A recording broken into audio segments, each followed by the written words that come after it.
panic buying, empty shelves, huge queues. Coronavirus restrictions have led to familiar scenes across the world.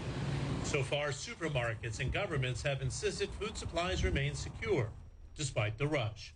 No need to rush into the stores as if all of the food will be gone and there won't be any left to restock.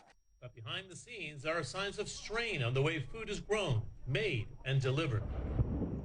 The majority of the global food supply is carried on ships, but the industry is hardly moving, reeling from port closures across the globe.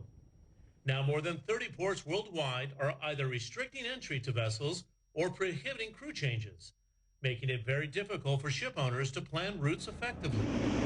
Air cargo is turning into a hot commodity, but the grounding of commercial aviation has sharply reduced capacity, making it harder and more expensive to move perishable goods.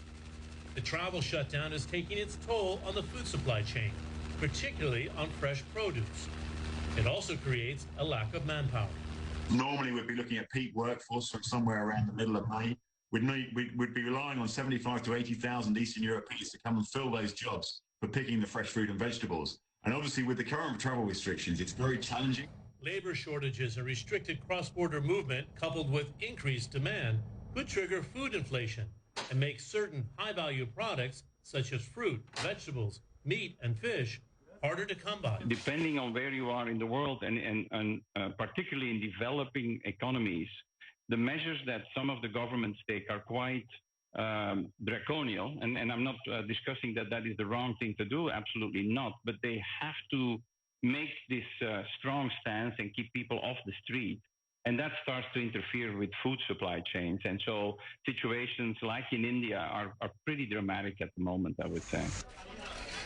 Emerging economies face a higher risk than developed economies, but the supply chain is getting global attention.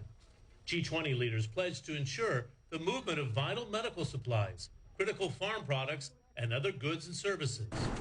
At the end of the chain, supermarkets working around the clock to keep shelves stocked amid the shopping frenzy.